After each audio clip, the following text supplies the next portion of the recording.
All right, well, congratulations. How are you feeling after that performance? I feel really good. Yeah, that's it.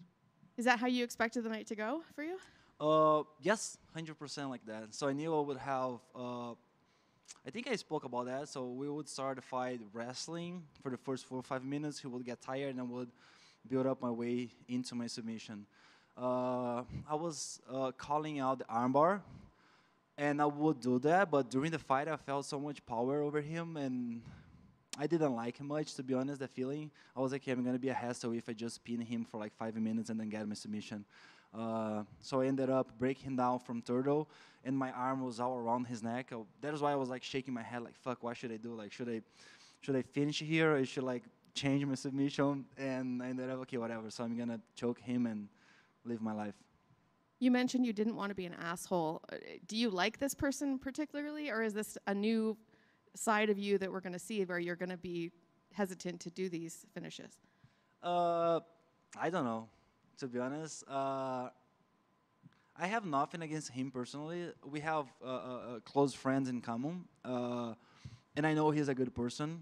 But still, we are doing business, and this is my legacy. Against his legacy, I should do my best to build up my story.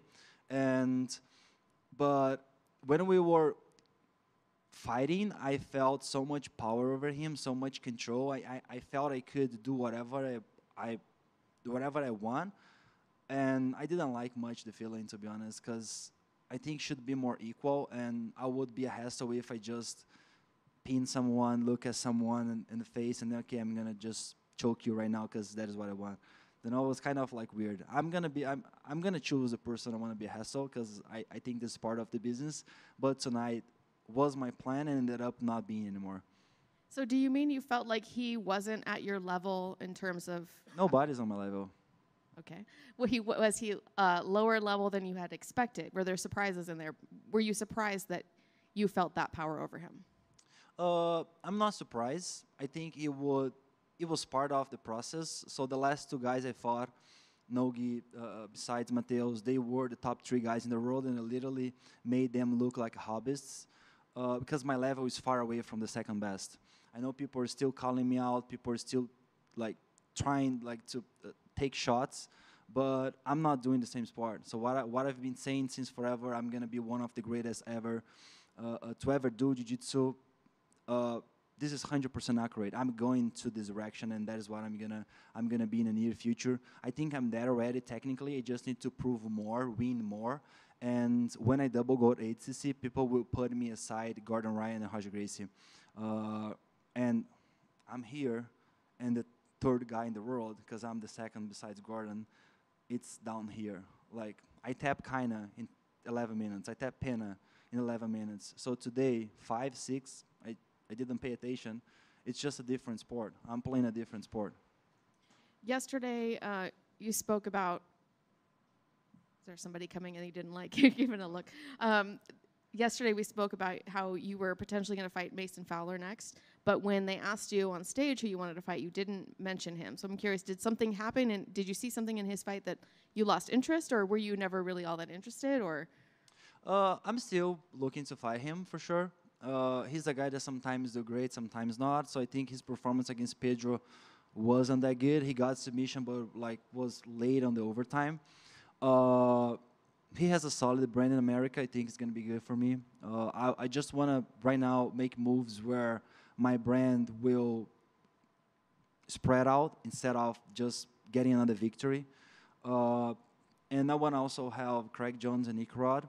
I think Craig Jones, Nick Rod, Mason, and I want to fight against Kaina one more time because I'm still thinking he is the top 3 guy in the world. He just won IBJJF Grand Prix, and I know his brand is not as huge as the other names that we are talking about, but he definitely smoked all the other guys.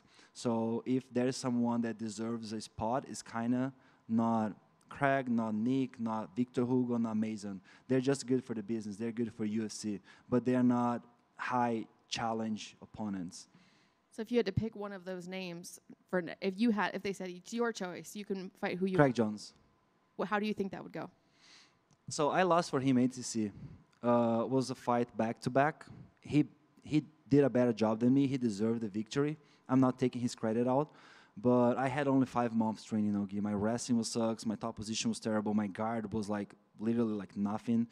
And I think he would pull guard after film my wrestling because he normally pull guard. I would go side to side and find my way to go straight to his back and then finish him rear naked choke or any other type of choke from back.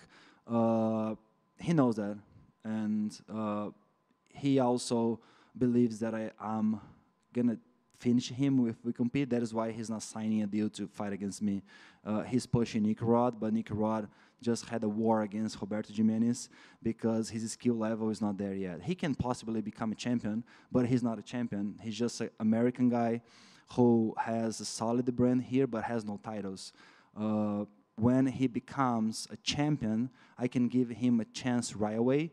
But as he's not a champion yet, he's just someone that always loses in finals. I want to use his brand to catch Craig Jones. If I have a shot against Craig Jones, I can sign a deal to fight Nick Rod. Otherwise, I'm not going to face him right now, and eventually ADCC if he makes into the finals. So, yeah. I know you didn't see the main event because you asked us what happened, but were you surprised to hear that Craig Jones won or the method he won? No, I'm not surprised. Craig Jones is pretty tough. He's a tough guy. Like, he never won any major third title.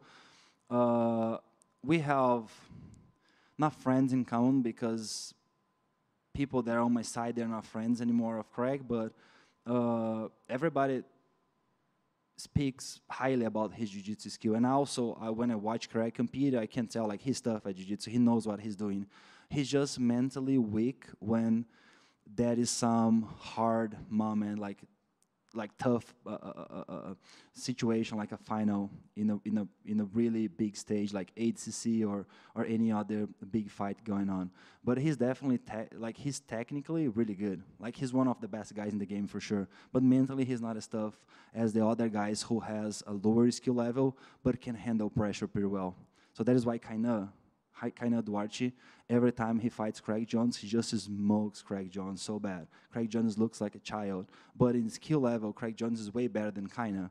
But when they go to stage, Craig Jones just collapses. What do you think of Craig Jones's personality? Because He's really funny. He does well, bro. Like, he definitely is going to be a guy that when he retires jiu-jitsu, he can be stand-up comedy. How can I say that? Yeah, he's pretty smart. Yeah, that's true. Like, he's fucking funny, bro. Yeah, I like his Instagram. So I don't have Instagram anymore. I follow 0 people. But every time someone sends me his stuff, I was like, fuck, like, you're fucking smart, bro. Like, you do well. Like, he does well. Thank you. Nick, to your left. Yeah, of course. You made it obvious on the mat and on the mic that you believe that you can do anything when you want, that you're the best, you're the greatest. So with that mentality in mind and feeling I'm not proving enough? I didn't say that. What do you feel is the challenges next for you to continue to prove that, but more importantly, for yourself to continue having that fire burning deep inside? As I said on the other interview, my challenge right now, it's not against opponents. My challenge right now is against jiu-jitsu. I want to keep evolving as an athlete and seeing the game and as an overall tool where I need to fix every little gap that I have. And I think winning more titles and finish ADCC as a double gold and a high submission rate, and that is what I'm going to do there, because today I fought for 5 minutes and I got my submission pretty easy.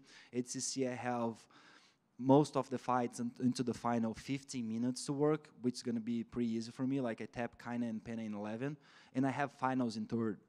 I have 30 minutes to work on the finals match.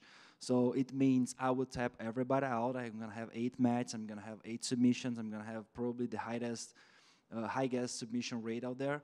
And then I will reach the spot I want as an athlete, one of the greatest of all times. And yeah, pretty much that. But until that, I just want to work as hard as possible and keep following this ideal world where perfection is the only answer. I'm curious on your thoughts on this next question and quote here. Obviously, you mentioned how Craig Jones you find very funny. He should be a stand-up comedian after he's done. But after his fight, he has said that, in lack of a better term, he said that you had a shitty performance. Now that you have him at the top of your list of who you want to grapple against next. I had a shitty performance against who? Just now, that's what he said. That's his words. For the guy that beat him. Okay, that makes sense. So I'm But curious, he's what are always your making thoughts? funny. That is what the point. Like Craig, he's always making fun about everything. So it's never a true answer. It's always something behind. Like Awesome. And then last thing for me, actually, that's it. Thank you. that's it. All right. No, keep going, keep going. I keep talking. I answer your question. You answered my question. And no, he's never. There's what's funny about him. Like he knows how to involve people. Do you know what I mean? Like, and he's involving people in that answer. Like like he had a shitty performance, bro. Like, how can I do better? Like this is my mind right now. When I'm competing people, I'm always thinking, how can I do better? And if people are still thinking I can do better, I need to bring a knife to the stage and kill someone out there because there's nothing better to do. Like to be honest, what else can I do? Like control people, pin and finish, like without breaking sweat. Like how can I do better? It's literally that, you know. Then do you feel like blocking out that external noise, not only removing yourself off of Instagram, but everything like that has allowed you to have a better peace of mind in accomplishing those goals quicker? I don't know yet. So that move I just did was like 3 weeks ago, and my life is getting better. So I know how to handle pressure and perform well, but I'm a very emotional person. So I feel everything, whatever you tell me. Sometimes I observe, sometimes not, and I feel like staying away from Instagram, focus on my career, my training, my diet, my family, my girl, like things that makes me feel good. It's been better, and I want to stick to this style until wait to see, because I kind of hate social media. So a bunch of like fake people exchanging likes, comments, and blue checks. Like fuck that shit, bro. I just want to have power, win titles, make money, and be happy with people who love me and support who I am. Absolutely, and you probably just touched on it as in the things that you love. Was there any other changes as of the last few weeks that you've made so that you can keep that peace of mind and continue progressing forward in a better way? Instagram for sure is the top one, and I think I'm trying to think more about my family and be as close as possible. So I had 2 years living in America without seeing my family when I first moved because I have complications with my visa. But right now, by having them closer to me, it's definitely reminding me who I am daily. So that is what I want to do. I want to be a better son to my parents, a better sibling to my siblings, and a better man for those who appreciate who I am. Well, with that being said, as you take a look at trying to better yourself, not only for yourself, but for others and those that you love around you, how important is it to utilize this platform that you have then? Utilize what? Sorry. How important is it to utilize this platform that you have, talking on the mic, talking to thousands, millions of people watching on this platform? I'm so sorry. I didn't get your question. No, you're all good. How important is it to utilize the platform, talking about the things that really matter beyond just the mat and the ground? I don't know, man. Like, I think after you live a little bit social media and understand the voice you have to share things with people, you kind of this is my approach nowadays. I'm not like caring anymore. I'm just saying how I feel and what I think, and if it's helping, it's helping. If it's being like not positive thing, it also can be a damage to someone. So I cannot like charge myself to be a good person because I can just be who I am. So I'm just sharing whatever I feel and the way I'm living my life. And if I'm adding to your life, perfect. If I'm not, just move on, find another example. I'm not trying to be nobody, just Nicholas Mergali. Congrats on the win. Thank you, guys. Sorry for taking so long. All good.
son.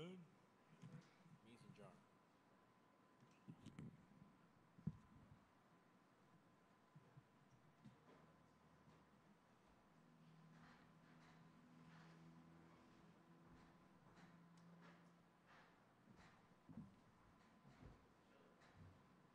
What's up, guys? Welcome back. Is this getting old for you yet?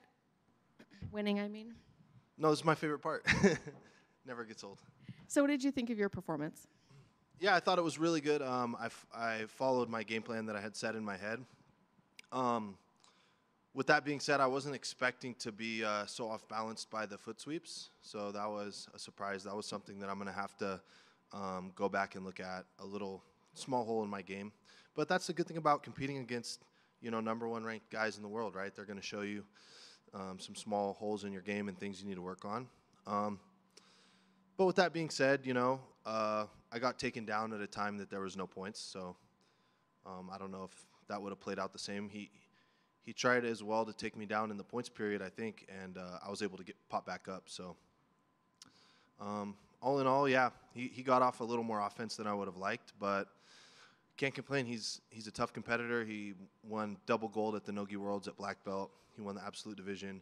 He has wins over some of the best guys in the world, and I was able to get the win. And not only get the win, but get the submission, which was something that I talked about a lot. I really wanted to get the submission, and I accomplished that. So I can't be too hard on myself.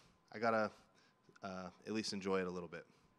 I don't watch a ton of jiu-jitsu, so this question may sound weird, but it seemed a little bit more violent than normal. Like he seemed a little bit more violent. Oh, like yeah. Slapping and kicking and that sort of thing. Is that normal for you? I mean, I like that. So, he started kicking me and smacking me, and I was smacking him back. We were headbutting each other.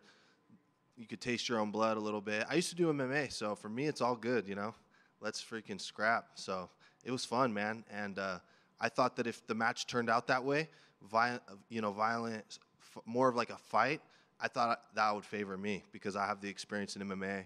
I've been in real fights. I had a lot of hours sparring, so I've been kicked in the legs before. It's all good. I didn't let it get to me. I stayed composed, and I was able to come out on top. So it's all good. so that didn't surprise you from him? No, he always kind of competes like that. He's a scrappy dude. So no surprise. I know we talked a little bit yesterday about who you want to compete against next. Has that changed since yesterday? Because it seems like it's changed for Marigali. So I'm just wondering if it's changed for you, if you still are interested in that match, if you're interested in something else. What's kind of on your horizon? Yeah, I think in Marigali's post-fight interview, I think he wants Craig or Nikki the same as me. Both of us want to get one of those matches just because it's such a big match. It's no disrespect to either one of those guys. Me and Craig already have a history. We've competed against each other 3 times. So I'm not sure if Craig really I'm hearing Craig might not even compete again. So I don't know how much Craig wants to compete. So I know Nikki wants to compete. I know Nikki's agreed to compete against me before. I know the UFC has asked for that matchup before. The UFC seems to really like that matchup. So, man, they take care of me. Steven, Claudia, everyone here takes care of me. So if they want the match with Nicky Rod, even though he's much bigger than me, if that's the match that they want, then I would be okay with doing that next. I think it's an exciting match, and I'm here to test myself against the best guys in the world. So whether it's, I think I would prefer the match with Nikki than Marigali because it seems that Nikki's more popular. When I talk to everyday people that don't really know jiu-jitsu, they always ask about Gordon, Craig, and Nicky Rod. So Marigali's of course, he's very popular, but I think the everyday person knows the name Nicky Rod more so than Marigali. When you say Craig may not compete again, is it here at UFC Fight Pass or wherever?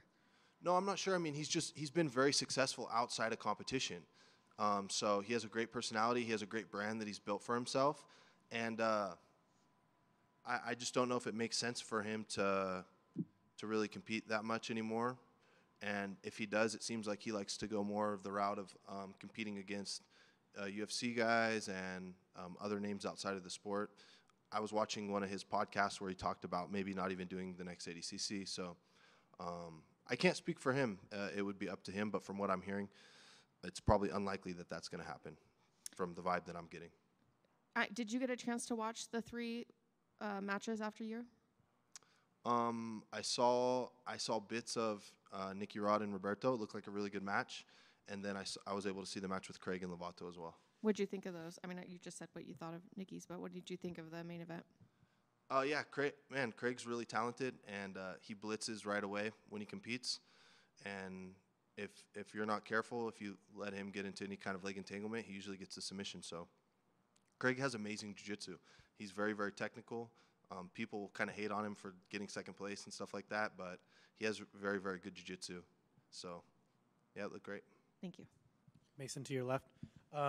I got to ask you, so you mentioned that the foot sweeps got your attention, but what caught my attention was the head bobbing. When you guys got in the clinch and he was bouncing your head up and down, did you make anything of that in the moment, or was that just kind of just slipped your mind, you're still going at what you wanted to get done? Yeah, he was shaking my head, and it was kind of like making me dizzy a little bit, but I was thinking, like, man, this guy, he's using so much energy. That's why I wasn't really, like, if you noticed, when he would be real aggressive and do these, like, really athletic, like, strong, explosive movements, I wasn't giving into it. I just kept playing my game, touching him, pulling down on his head, faking at the legs. So I just kept my composure. Every time he did some really strong movement to me, I knew he was using energy. So I wasn't getting mad, like, oh, this guy's pulling on my head. I was thinking, like, oh, yeah, keep on pulling. It's all good. You're going to get tired, you know? So, yeah, pretty much just went the way I thought it would. It was a tough scrap, but it did take a little bit longer than I thought for him to get tired. You know, once we hit the overtime, I was thinking, like, dang, I'm pretty tired too, you know? I wonder how tired he is. But, yeah, I was able to score at the end, and so that's what counts. Earlier you mentioned about the physicality, the mind games. Care to elaborate on that a little bit? I was just curious, you know, you're mentioning the head bobbing, you're mentioning you were trying to fatigue him and try to tire him down, and it took a little bit longer. Was there anything, not only that just surprised you, but that you were trying to get done, you're like, oh, I finally got to this point?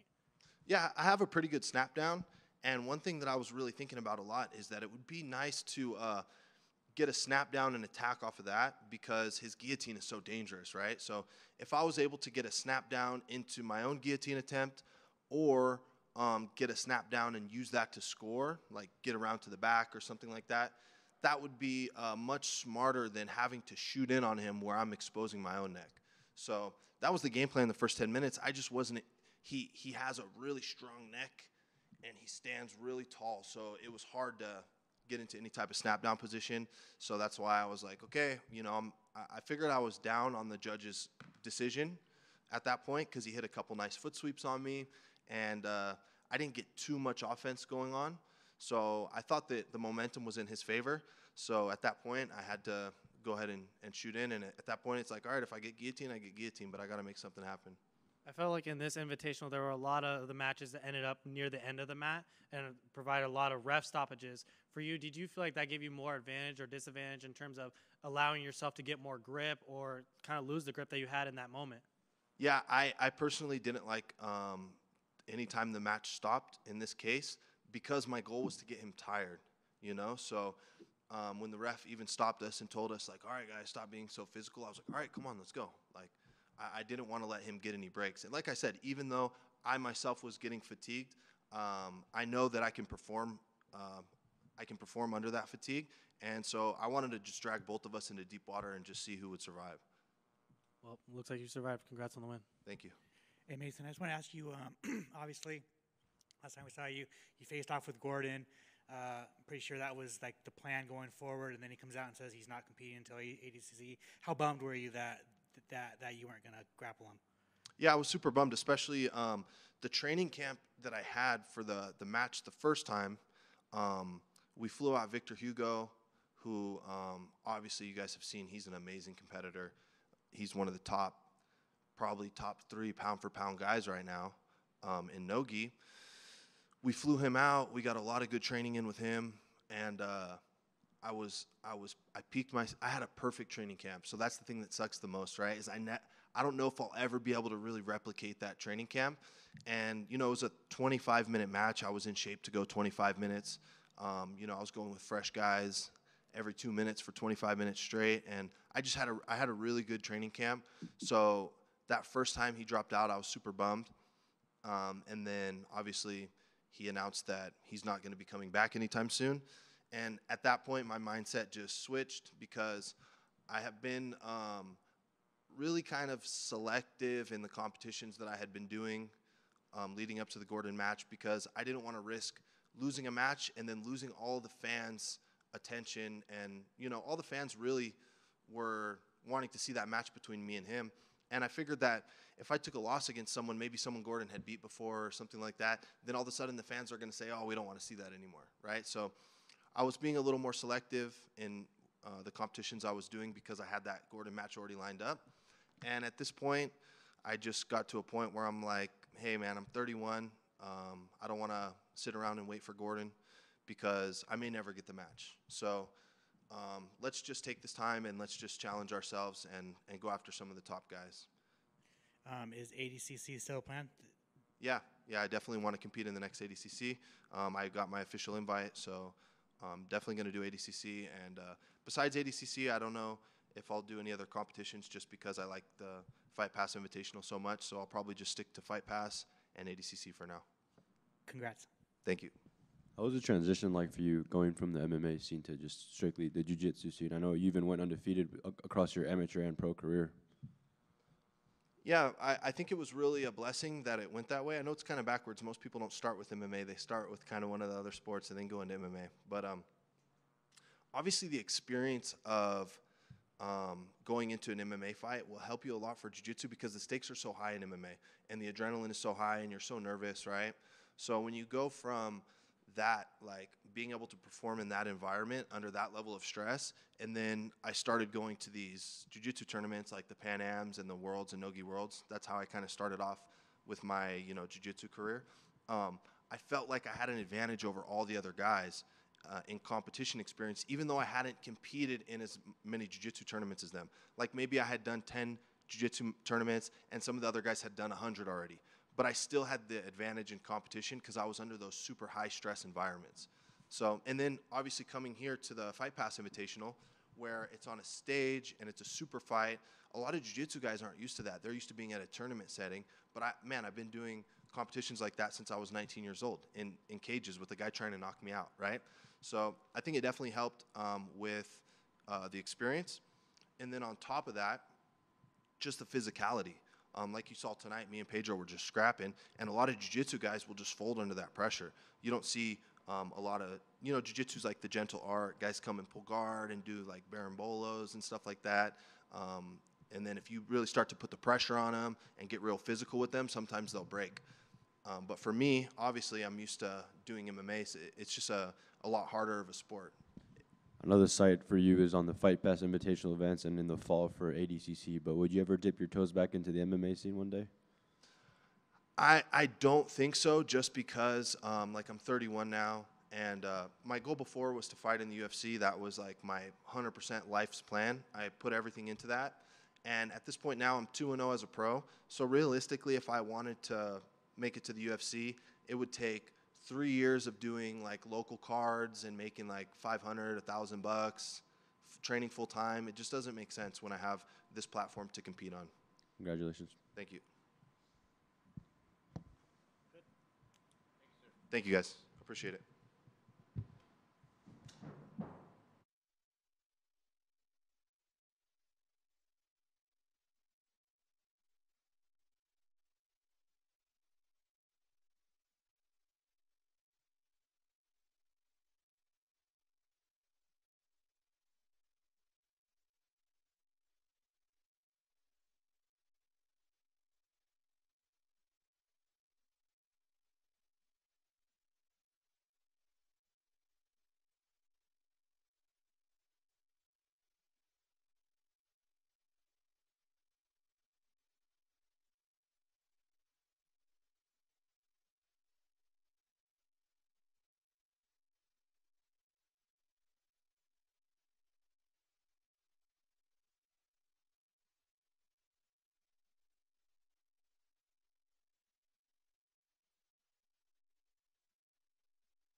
Well, is this a first for you guys to be interviewed together like this? Yes, most definitely. First. Do you like it? Looks good on camera. So what do you guys, let me ask, instead of what did you think of your match, what did you think of your brother's match, each of you? I saw Nicky Rod get tired for the first time ever in my entire life. Yeah, I mean, very entertaining. I think Roberto has a super similar style to me, so I was just trying to kill Nicky Rod every day leading up to this competition for, you know, his prep, and I feel like I did a good job. But Yep. J-Rod spent many hours trying to hurt me and embarrass me in practice, and definitely paid off. You know, I was prepared for the fight.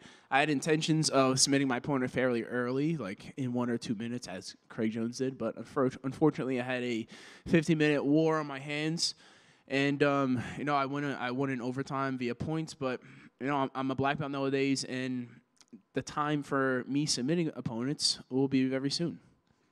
What did you think of your brother's match? Did you get to see it? I don't know if you even saw it. Yep, I definitely watched J-Rod's match backstage, and he looked great.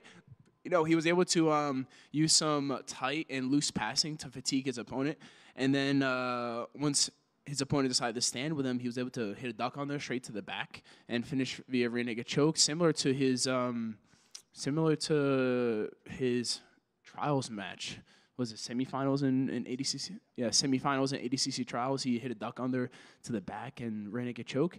And against an IBJJF black belt world champion in the gi, so that's a super impressive win. You're talking purple belt with maybe 3 years of training against a black belt world champ. That's like almost unheard of. What was the experience like doing this together? Do you think you'd want to do it again, or was it too stressful, or?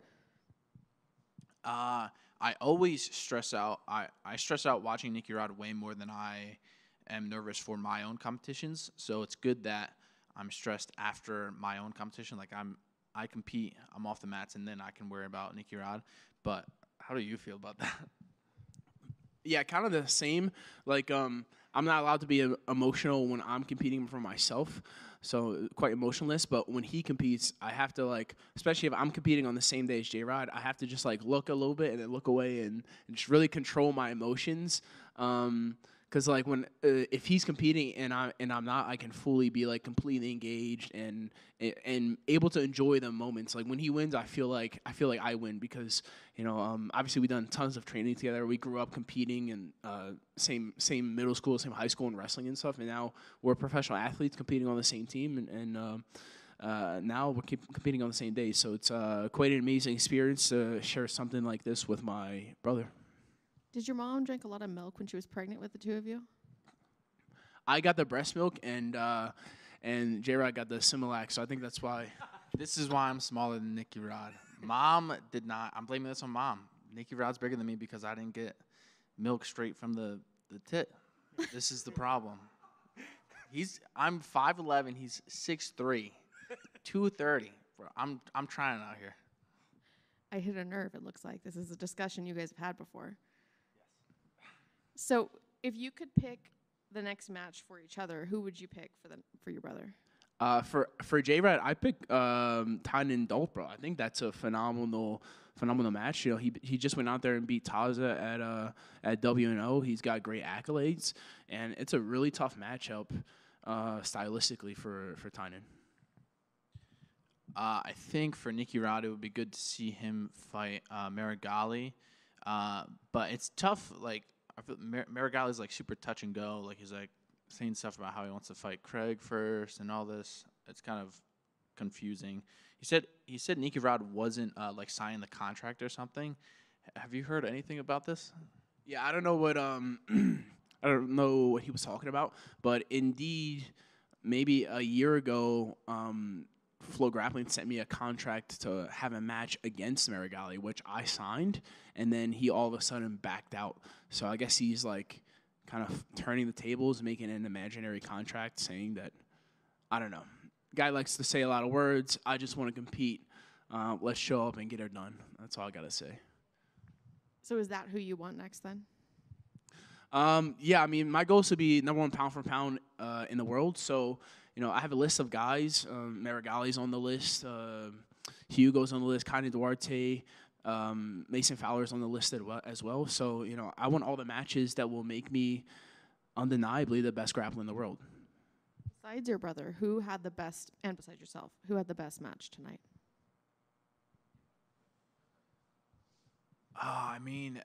Cody's match, I don't know who he fought, but Cody Steele's match was like super scrappy. That was very entertaining. And then it's hard to look past Craig Jones just not having any sort of camp and submitting someone in under 2 minutes or like around 2 minutes. It's absurd.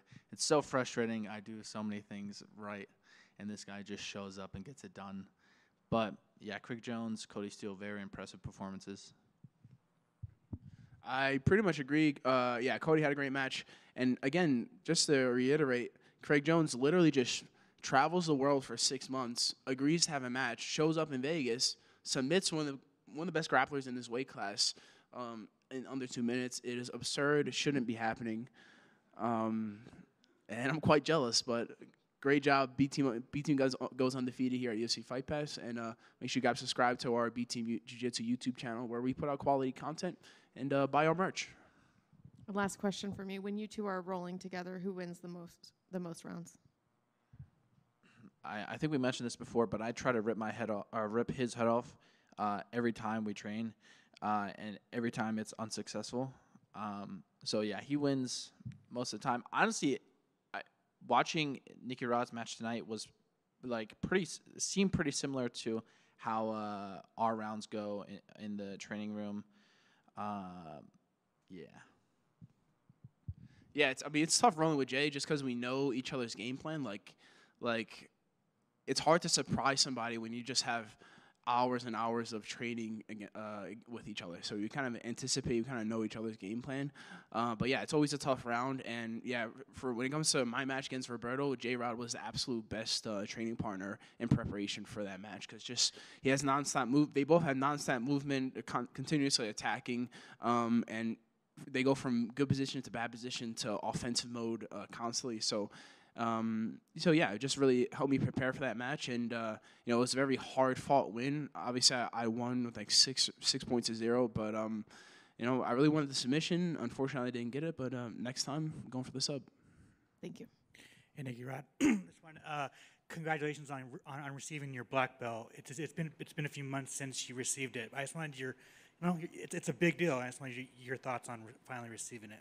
Yeah, pretty great to receive a black belt in about 5 years of training jiu-jitsu. Obviously, I was a wrestler, quite a different sport and quite a different lifestyle. But 5 years of jiu-jitsu, and I'm officially a black belt under Craig Jones and Nicky Ryan. And it's a big name to live up to. I have a lot of students back at home rooting for me, looking up to us. And I'm a black belt, but I still have tons to learn. I feel like just nowadays I'm kind of starting to rebrand myself as not only a wrestler, but somebody that can pull guard and get on top of opponents and pass not only with a body lock, but like you saw me do some high stepping and some circling to north-south to pass guard today. So really trying to implement different techniques. And although I'm at the top of the sport, I still have tons to learn. And I'm just chipping away at that the technique aspect. Obviously, I'm athletic and I'm pretty tenacious out there, but technique is king, and I'm doing my best to get as technical as possible. So you're going to change your nickname to the First Degree Black Belt Hunter? Yeah, that's what they say. People are asking me, like, oh, are you still the Black Belt Slayer, or are you just the Slayer? I don't know. It is what it is. If I'm either the Black Belt Slayer or the Slayer, the Natty King nowadays. Some people call me Rodzilla, Rat Lightning. It is what it is, bro. Is ADCC still the plan? ADCC double gold, absolute weight class, and the heavyweight division. Gold medal as well. That's the goal, and that's what I will acquire this summer. Congrats, man. Thanks, boss. You guys just shared the stage on the UFC Fight Pass Invitational. My question to you guys is there something left on your guys' list that you want to share together, maybe another card, or what would that be? Both win ADCC medals would be nice. Same year would be really cool. What about you? Yeah, like he said, winning simultaneous ADCC golds as brothers in the same year, I don't think that's been done before. We know the Ratolos, one of the Ratolos won ADCC gold, and the other one, I believe, medaled or something like that. But to have brothers both win gold in the same year, that would be absolutely outstanding. So that'd be awesome. Agreed. And just one for you, Nicky Rod. What do you make of Roberto Jimenez as a competitor? Seems like you've shared some good amount of mat time with him. He just never gets out of your face. He never quits. So what do you make of him as a competitor? He's a very respectable athlete. Like obviously I'm a bit bigger than him, and he's been doing the sport for quite a bit longer than I have, and he's just a very intelligent grappler. He's offensive, and the best part about him, like obviously he has a great gas tank, but he uses the gas tank. You know what I mean? Like he got tired out there, but he didn't quit. And same thing with me. I got tired, but I didn't quit, and it made for fireworks. It was a very offensive match in both directions, and we got into some sticky situations, and we toughed it out. And it was quite tiring, and I'm just happy I got my hand raised. I'm a bit disappointed I wasn't able to submit my opponent. But nowadays, I went from winning tight matches to now I'm winning in dominant fashion by scoring a lot of points. And very soon I'll be conquering my opponents via submission. Congratulations, you guys. Thanks.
He said he talked highly of you.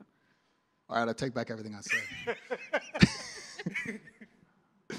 So how soon would you like to, let's say that you get him, would you do a camp then, or would you still kind of roll in? Or would it depend on when you get the fight? I mean, honestly, I'd have to put in a pretty good camp for him. I mean, these guys are quite big. You know what I mean? Like, Marigali weighed, I think, 232. Lovato was 227. Me, when I'm not on a bender, I'm at best 212. You know, so it's like, well, we're giving up 20 pounds for these gentlemen. So it'd be a tough one to take on any of these big guys. Would you ask him to cut weight? I'd just ask for more money, I think. Okay. I think that'll sweeten the deal. Last one for me, just a fun one. What's the biggest problem in jiu-jitsu right now? I mean, you guys know, when you do an interview, you have to listen to these people. That's the biggest problem, you know? Can you be more specific?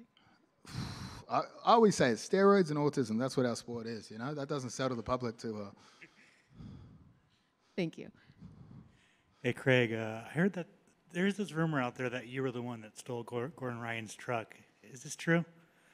Absolutely. He left it in the driveway, he left the keys in the car, and he left all his weapons in there. He's going through menopause right now, so he's a bit emotional. That's what lured him down to the southern border. He's very passionate about defending the southern border, like most elderly people in America. So, what were your plans with the truck? Were you like, did you just want to take it for a day and then give it back, or were you trying to sell it, or what's up? I mean, he's a generous guy. He likes to share a lot of things, so he let me just have the truck for a day, but obviously I was always going to give it back to him. Makes sense. Everyone I've talked to says that, and I'm sure you've asked about it so many times, but you versus Gordon is the biggest match that can be put on right now. Is that something that's going to happen at before you stop grappling?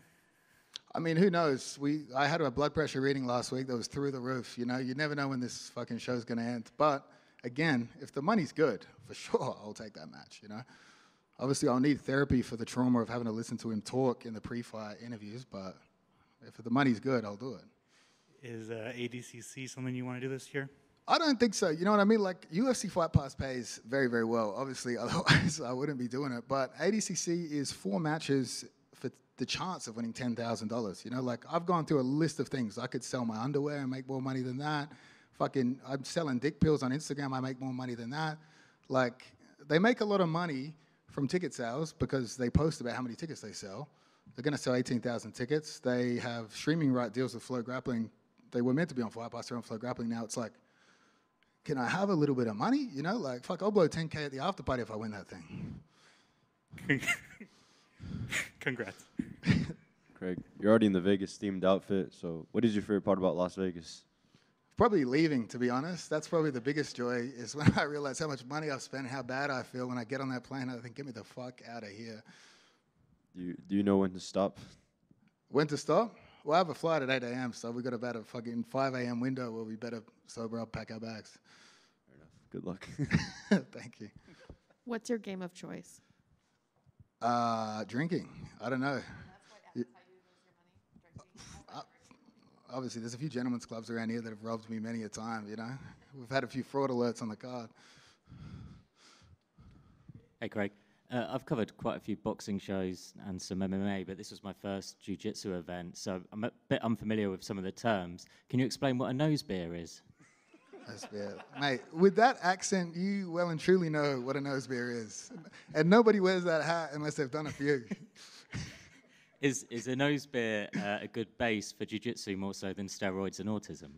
I mean, I said this last week. I said I think being gay is the best base for jiu-jitsu, you know? But nose beers do quite well, give you a bit of confidence before the match. Thanks.